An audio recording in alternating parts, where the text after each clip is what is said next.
ইজিদের ব্যাপারে আর কয়েকটা কথা বলা সময়ের ভিতরে আমাদের জন্য অত্যন্ত গুরুত্বপূর্ণ বলে আমি মনে করি।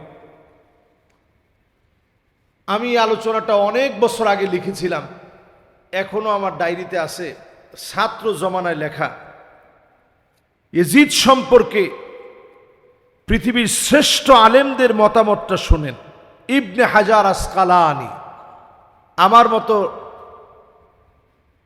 সাধারণ সামান্য একজন খতিব না, সহিহ বুখারীর সবচেয়ে নির্ভরযোগ্য ব্যাখ্যা গ্রন্থ লিখেছেন ফাতহুল বারি লিশারহে সহিহিল বুখারী। এটা লিখেছেন ইবনে হাজার আসকালানি। জোরে বলেন আল্লাহু আকবার।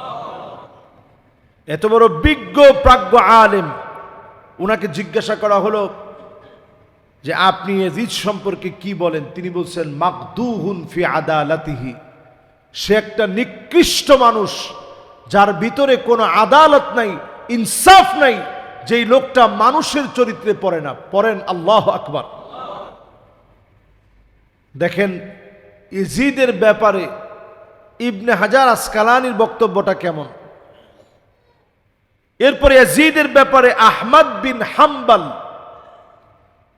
এই পৃথিবীর শ্রেষ্ঠ মুহাদ্দিস ফকিহ আলেমদের একজন আহমদ বিন হাম্বল রাহিমাহুল্লাহকে প্রশ্ন করা হলো, আপনি কি কোনো হাদিস ইয়াজিদের কাছ থেকে নেবেন?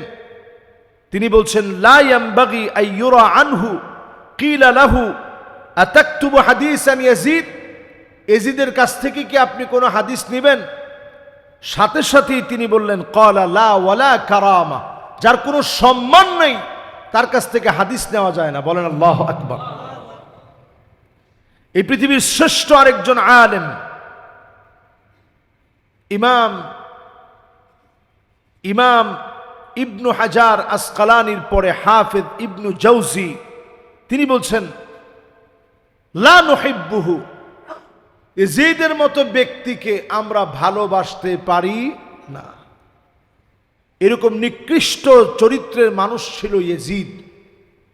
হুসাইন রাদিয়াল্লাহু তাআলা আনহু নবী পরিবারের ৭২ জনকে শাহাদাতের পিছনে যার মদদ ছিল, হাত ছিল, নিকৃষ্ট ইয়াজিদ এবং উবাইদুল্লাহ বিন জিয়াদ সহ আব্দুল্লাহ ইবনে হাউজা, নুসাইর পুত্র মালিক এবং পাপিষ্ট জুরআ ইবনু সুরাইক, এবং যিনি সরাসরি ইমাম হুসাইন রাদিয়াল্লাহু তাআলা আনহুর মুবারক গলার মধ্যে ছুরি চালিয়েছিলেন, তার নাম ছিল মিনার ইবনু আমর।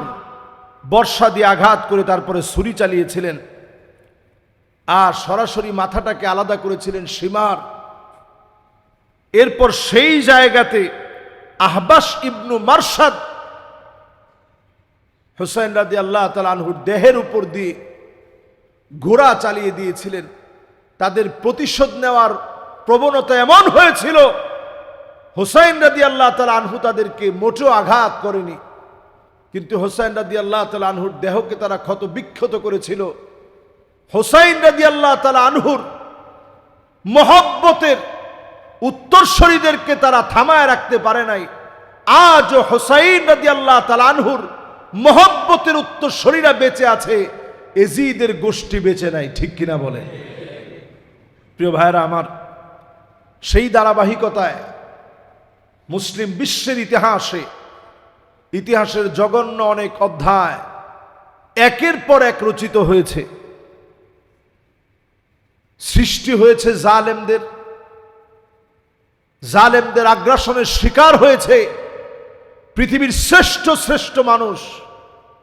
আমরা মনে করি এই মুহররম মাসের দাবি রেখে, যে মাসটাকে আল্লাহ রাব্বুল আলামিন যুদ্ধ বিগ্রহকে নিষিদ্ধ করেছেন, এই মাসের দাবি অনুযায়ী আজকের জুমাতে আমি পরিষ্কার ভাষায় বলি, আমরা সবাই হুসাইন রাদিয়াল্লাহু তাআলা আনহুর মহব্বতের উত্তরসূরি। আমরা নবী করিম সাল্লাল্লাহু আলাইহি সাল্লামের উম্মত। আমরা জীবন দিতে জানি শুধুমাত্র কেবলমাত্র কার জন্যে? অনেকে দেখবেন ইয়াজিদ রে খুব মহব্বত করে, এজিদের ব্যাপারে কথা বলতে একটু সাবধানতা অবলম্বন করে কথা বলে। এজিদের ব্যাপারে আপনি অসাবধান হয়ে কথা বললে আপনার ঈমানের ত্রুটি হবে না, তবে নবী পরিবারের ব্যাপারে অসাবধান হয়ে কথা বললে আপনার ঈমানের ভিতরে ত্রুটি হবে। ঠিক কিনা বলে? এই যে আমরা আজকে দরুদ শরীফ পড়লাম, দরুদ শরীফের ভিতরে আমরা কি পড়ছি? আল্লাহুম্মা সাল্লি আলা মুহাম্মদ ওয়া আলা আলি মুহাম্মদ। নবীজির উপরে আল্লাহ আপনি শান্তি বর্ষান, নবী পরিবারের উপরে আল্লাহ আপনি শান্তি বর্ষিত করুন। এইখানে দেখেন দরুদ শরীফের ভিতরে দুইটা বিষয়। আল্লাহর নবীর উপরে আমরা শান্তি কামনা করলাম, নবী পরিবারের উপরে শান্তি কামনা করলাম। কামা সাল্লাইতা আলা ইব্রাহিম ওয়া আলা আলি ইব্রাহিম। ইব্রাহিম আলাইহিস সালাতু ওয়াস সালামের উপরে আল্লাহ আপনি শান্তি বর্ষিত করুন। ইব্রাহিম আলাইহিস সালাতু ওয়াস সালামের পরিবারের উপরে শান্তি বর্ষিত করুন। তাহলে আমার নবীর নাম আসছে দুইবার। দরুদ শরীফের প্রথম অংশে নবীর নাম কয়বার?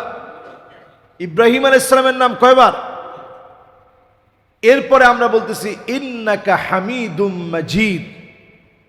নিশ্চয় আল্লাহ তুমি হামিদুন মানে প্রশংসিত, মাজিদুন মানে চিরসম্মানিত। তাহলে আল্লাহর নাম কয়টা? আল্লাহর নাম আসছে দুইবার, হামিদুন মাজিদুন, দুইটা আল্লাহর নাম। নবী করিম সাল্লাল্লাহু আলাইহি সাল্লামের নাম আসছে দুইবার।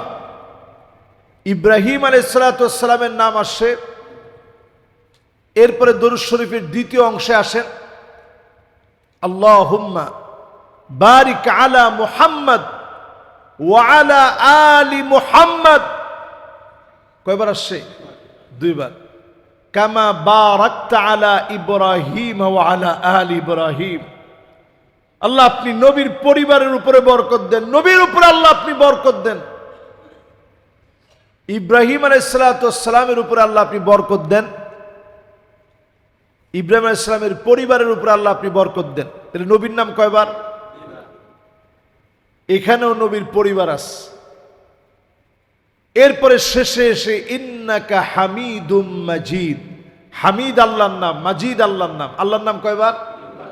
পুরা দরুদ শরীফটার ভিতরে আমরা একটু তাকাইলে দেখব আল্লাহ পাকের নাম চারবার, নবীজির নাম, ইব্রাহিম আলাইহিস সালামের নাম। এর মধ্যে চারবারের ভিতরে আপনি চিন্তা করেন পরিবারের কথা দুইবার বলা হয়েছে,